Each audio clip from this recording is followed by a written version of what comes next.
Assalamualaikum warahmatullahi wabarakatuh. Masih bersama saya Rio Kaliwatu. Di video ini kita akan membahas tentang bagaimana caranya restoran kita atau kafe kita itu ramai dalam waktu 3 bulan atau 100 hari.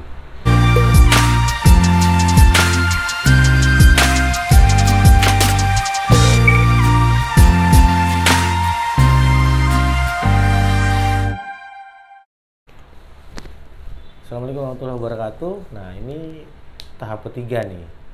Tahap ketiga ini adalah bagaimana kita meledakkan omset kita. Kawan-kawan, setelah tadi video saya yang pertama tentang bagaimana kita men-set up cafe kita itu supaya siap untuk menerima pelanggan. Yang kedua adalah bagaimana kita melakukan pemasaran secara individu kepada customer dan memberikan bagaimana caranya kita bisa mendapatkan feedback dari apa yang kita lakukan. Maka tahap yang ketiga adalah bagaimana caranya supaya kita bisa membuat cafe kita itu benar-benar ramai. Kawan-kawan, yang saya lakukan waktu itu sebenarnya sederhana sekali. Saya hanya melakukan dua hal di tahap ketiga ini. Saya membuat dua langkah ini saya bilang sih branding, mungkin ya istilah manajemen sekarang tuh membranding Hideo Family Resto ini seperti apa. Yang pertama adalah saya membuat image di pelanggan saya, di orang-orang di Madiun, bahwa Hideo Family Resto ini adalah tempat nongkrongnya artis. Saya ulang, image yang pertama yang saya bentuk ke pelanggan saya adalah Hideo Family Resto ini adalah tempat nongkrongnya artis. Apa yang saya lakukan, kawan-kawan? Di tempat saya itu kan ada setiap hari Sabtu, Minggu, malam Minggu itu ada pementasan akustik. Nah, biasanya yang ngisi itu sudah tua gitu. Yang ngisi itu saya lihat waktu dia tampil, aduh umurnya kok kayak gini gitu ya. Ya walaupun suaranya bagus, tapi kan ini yang namanya orang di kafe itu kan juga butuh yang ditonton tuh menarik gitu. Kalau cewek ya harus cantik, muda gitu. Kalau yang laki-laki harus ganteng, tegap, brondong. enggak. Ya maksudnya masih muda lah, ya good looking lah maksudnya. Nah, sementara yang ngisi acara waktu itu yang dicari oleh bos saya orangnya usianya udah agak tua gitu. Ya nggak tua-tua banget sih, umur 40-50 itu kan sudah termasuk usia lanjut ya kalau di dunia entertain. Nah, saya lakukan penyegaran. Apa yang saya lakukan adalah saya mencoba menghubungi beberapa band lokal di Madiun, band yang belum punya nama, bandnya anak SMA, apalagi ya itulah. Jadi band-band itu rata-rata kan mereka butuh panggung nih, butuh pengalaman untuk sekedar untuk manggung, untuk menunjukkan kemampuannya. Ngapain dia latihan tiap minggu, tiap hari di studio kalau nggak ada yang nonton, ya kan? Nah, ini peluang sebenarnya, kawan-kawan. Ini saya manfaatkan. Mereka saya datangi, saya tawarin, mau nggak manggung di tempat saya? Saya siapin listriknya. Soundnya mungkin seadanya ya, back sound. Tapi kalau alat musik silakan kalau mau bawa sendiri. Saya cuma siapin ada gitar gitu, akustik, karena memang konsepnya akustik. Nah, dari beberapa teman-teman itu mereka ada yang datang.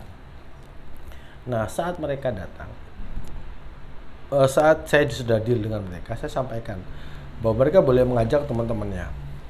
Apa yang dilakukan? Ya namanya anak SMA, teman-teman, namanya anak kuliah. Ketika dia mau manggung itu semua teman-temannya dikabari, siapapun dikabari, bahkan mungkin orang tuanya. Saya mau tampil nih di sini di kafe, datang ya. Coba bayangin, itu saya lakukan di awal. Kenapa? Karena ketika image Hideo Resto adalah tempat nongkrongnya artis, maka pada akhirnya saya harus ngomongin soal artis dong. Dan kalau untuk menangani artis itu kan kami belum punya pengalaman gitu. Nah, daripada nanti bermasalah dengan artis yang sebenarnya, maka kami mencari dulu artis-artis yang masih kecil atau mereka ini grup-grup yang memang belum punya nama, teman-teman SMA, teman-teman kuliah yang sudah bikin grup musik.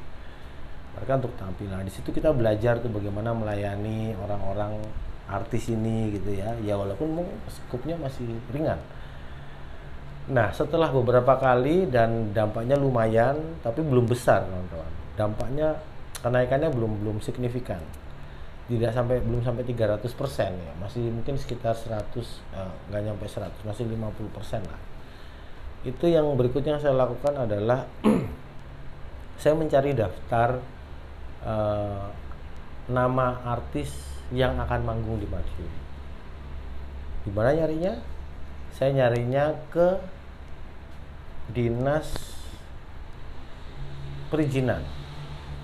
Di perizinan itu waktu itu masih di Sospol ya, perizinan keramaian di kepolisian. Nah, itu saya cari info ke sana. Saya tanya, Pak, mohon maaf mau tanya, ada nggak jadwal artis yang masukkan atau IO yang masukkan izin untuk dia mau mendatangkan artis di Madiun.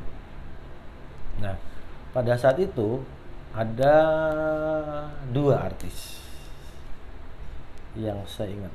Yang satu adalah Peter Pan, yang satunya lagi adalah Jikustik.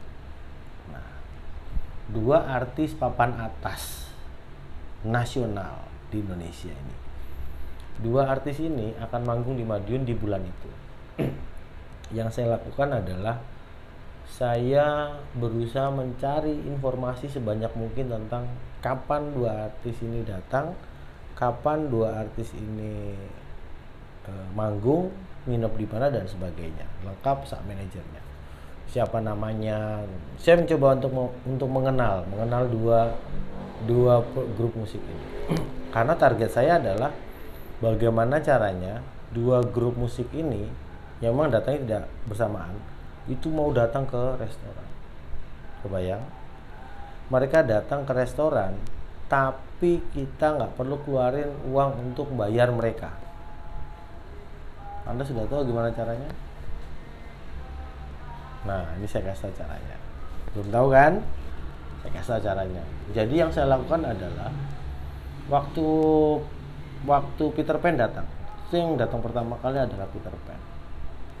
Peter Pan, masih ada Ariel dan segala macamnya. Itu nginepnya di Hotel Merdeka. Dan memang kalau di Madiun itu dimanapun artis datang itu pasti nginepnya di Hotel Merdeka. Kawan-kawan juga perlu tahu tentang hal itu. Nah setelah saya riset kapan datangnya Peter Pan, kapan datangnya si Jikustik, yang saya lakukan adalah saya melakukan pendekatan ke pihak hotel. Yang saya datangi bukan manajernya, bukan GM-nya, bukan siapa-siapanya. Yang saya datangi adalah security-nya. Kenapa?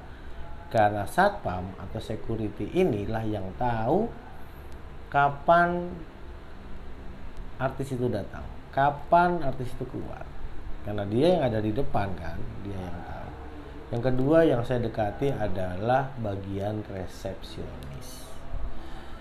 Kenapa? Karena resepsionislah yang tahu nomor kamar dari si artis. Nah kita harus dekat banget. Nah waktu itu dari dua orang tadi, dua macam orang yang ada di hotel tadi, saya cuma bisa dekat dengan satpam. Nah kebetulan satpamnya itu usianya juga belum begitu tua, masih muda dan suka dengan musik. Dan ini catatan buat teman-teman ya, bahwa kalau Anda ingin mendekati security ya deketin semua security, jangan cuma 1 atau 2, semuanya kalau bisa akrab, deket. Bagaimana ya, bawa rokok. Security itu pasti suka merokok, rata-rata merokok gitu. Kalaupun tidak merokok ya cari apa kesukaannya dia, cari, kasih gitu, sebagai ucapan perkenalan. Kita harus bisa dekat. Dan saya melakukan itu hanya kurang lebih 1-2 mingguan lah, untuk bisa akhirnya dekat dengan security dari Hotel Merdeka. Kalau resepsionis kayaknya agak susah ya, karena memang dia apa ya, mungkin saya kurang jago aja gitu pendekatan ke resepsionis. Dan juga kalau kita nanya biasanya walaupun kita kenal itu kan dirahasiakan kamarnya loh, maksudnya nomor kamar dari artis itu pasti kan dirahasiakan. Oke lah, nggak apa-apa, saya akhirnya dekat dengan security. Nah, dari security itu lah saya tahu jam berapa grup-grup tadi datang. Kenapa? Jadi kan saya cuma tahu tanggal nih, cuman saya kan nggak tahu jam berapa nih check-innya. Nah, rombongan itu kan pasti bawa bis, bawa kendaraan dalam jumlah yang banyak. Itu kan ketahuan, oh itu grupnya. Nah, ketika grup itu datang, saya minta tolong kepada security tadi untuk ngomong, nanti saya diinfo ya, kamu nggak usah telepon, kamu SMS aja. Nah, itu handphone kita nggak boleh mati, kawan-kawan. Oke lah, singkat cerita, artis datang, saya diinfo, kemudian saya berusaha untuk masuk ke pihak manajemennya. Waktu itu yang saya datangi pertama kan Bang Peter Pan kan datang duluan. Itu susahnya minta ampun, kawan. Saya udah tahu kamarnya, saya masuk ke kamarnya, ngobrol sama manajernya, dan manajernya itu agak sombong memang. Ya Peter Pan zaman segitu masih keren-kerennya dan masih terkenalnya gitu. Waktu itu saya cuma ngajak satu orang teman kasir, namanya Wivin. Nah, kemudian setelah saya ketemu di Hotel Merdeka dengan manajernya tidak mau untuk mengajak seluruh anggota Peter Pan ke restoran. Gak mau, dengan alasan bawa aja ke sini makanannya. Itu ada KFC, ada CFC deh kan. Tuh ada makanan banyak tuh. Mereka suruh saya ke sana, tinggal sini aja pasti dimakan. Bagi saya, pikiran bodoh kita pasti ngomong, nggak mungkin makanan segitu banyaknya dimakan oleh personel Peter Pan. Jumlah Peter Pan berapa? 5 orang. Tim teknis segala macam paling banyak 48 orang, satu bis paling banyak. Makanan banyak banget dari mana-mana, juga akan dikenal, nggak bakalan dikenal gitu. Dan itu memang bukan tujuan saya, karena tujuan saya adalah bagaimana caranya orang tahu Video Resto adalah tempat nongkrongnya artis. Nah, kemudian saya lanjutkan ya. Memang Peter Pan waktu itu tidak bisa berhasil. Tidak bisa di lobi saya pertama itu tidak berhasil. Nah, di saat yang kedua adalah Jikustik. Dari pelajaran pertama Peter Pan, saya hati-hati. Saya kemudian coba bicara tidak dengan manajernya saja, tapi dengan artisnya. Waktu itu pendekatan saya berhasil dan Jikustik datang. Jikustik berkenan datang ke tempat kami, datang ke Video Resto. Memang pada saat itu Mas Pongkinya nggak ikut sih, dia mungkin tidur di kamar. Dan iming-iming saya kepada pihak manajemennya adalah saya akan berikan makan malam gratis setelah selesai manggung. Tempat itu silakan di booking, tidak usah keluarkan uang, cukup datang aja. Cuman ya namanya kafe, restoran, ya pastinya ada orang lain, itu saya sampaikan juga. Nggak masalah, yang penting kita dikasih private, katanya mereka. Datang mereka satu bis kan kawan. Mulai dari manajer, si Jikustiknya, si artisnya, sampai ke tukang gulung kabel lah istilahnya. Ada semuanya, datang semuanya. Dan setelah saya mendapat, ini saya cerita sebelumnya ya, jadi setelah saya dapat kesepakatan mereka akan datang setelah manggung, si Jikustik ini ke tempat kita, ke Video Resto, yang saya lakukan berikutnya adalah saya minta kepada seluruh karyawan saya untuk meng-SMS siapapun yang ada di nomor handphonenya untuk sampaikan bahwa malam ini akan ada Jikustik. Datang, silakan, kalau mau main foto-foto boleh, mau apa boleh, tapi tolong jangan histeris. Tolong sampaikan bahwa ini adalah secret, top secret, rahasia. Saya minta seluruhnya SMS-nya seperti itu. Dikirimlah. Celeng. Ya, waktu itu pukul 10 malam. Tamu itu sudah mulai datang dari jam 6:30. Meja yang ada di tempat saya itu semuanya saya jual. Meja yang paling dekat bersebelahan dengan mejanya timnya Jikustik itu paling mahal, 500.000 kalau nggak salah. Mejanya aja, belum ada menu lain. Dan itu yang mau beli banyak, antri. Yang paling jauh, agak jauh sedikit itu harganya 250.000 per table, belum ada menunya. Udah kayak orang beli tiket. Saya waktu itu dapat uang dari kedatangan Jikustik dan itu ramai sekali, dan semua tamu yang datang selain Jikustik itu udah saya sampaikan, saya minta untuk tidak histeris, santai aja kayak di kafe gitu. Tapi ya kalau mau foto boleh, ya sembunyi lah. Ya kalau minta foto saya pikir juga teman-teman Jikustik itu juga pastinya punya keamanan ya, punya security, mereka juga hati-hati pasti. Dan kita juga membantu dengan teman-teman kita untuk menjaga supaya si tamu itu tetap nyaman. Saya tetap berada di situ, saya awasi dari jauh, kemudian dan memang benar-benar rame kawan-kawan, rame, penuh waktu itu, full book meja saya ada berapa waktu itu, sekitar 20 lebih table, ukuran family ya, jadi kursi di atas 5, ada yang lesehan, semuanya penuh sekali, penuh sesak.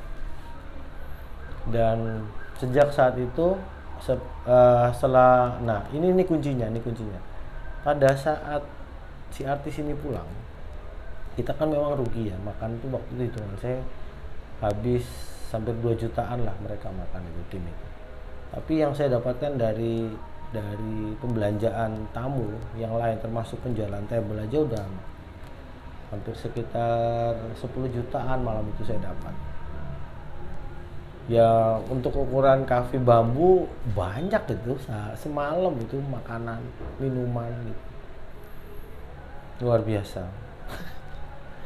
Dan ini yang penting kawan-kawan ya. Jadi begitu artisnya pulang, kemudian tamu-tamu kita yang tadi itu juga merasa puas dengan sudah melihat artis idolanya, kita sampaikan kata kunci seperti ini. Nanti kalau mau kesini lagi datang aja, siapa tahu ketemu artis lain. Jadi nggak usah segan-segan, dan kita akan selalu info kalau memang artisnya nasional. Tapi kadang-kadang kalau nggak sempet ya gimana lagi. Ya, itu kata-kata kunci itu yang mengengagement mereka, mengikat di kepala mereka bahwa Hideo Resto adalah tempat nongkrongnya artis. Itu image yang benar-benar saya bangun. Hati-hati ya teman-teman ya. Jadi kalau sudah bicara soal mendatangkan artis, dan itu saya tidak keluar uang loh. Maksudnya bayar artisnya karena saya juga tidak mengendorse, tidak minta mereka, dan kita tidak ada satupun di antara kita yang Hideo Resto itu yang minta foto atau minta artisnya makan sambil kita foto, enggak. Karena itu nanti pasti dihitungnya endorse. Ya kita biasa aja, mereka kita undang datang makan, kita hidang, kita jamu lah, jamu mereka karena mereka mau datang ke Madiun, itu aja. Dan saya pikir pihak manajemen artis juga suka karena budget makan hilang gitu loh, lumayan kan, tempatnya juga asik. Itu teman-teman. Nah nanti image yang kedua akan saya jelaskan di video saya yang berikutnya. Kenapa omset saya bisa meledak. Terima kasih. Wassalamualaikum warahmatullahi wabarakatuh.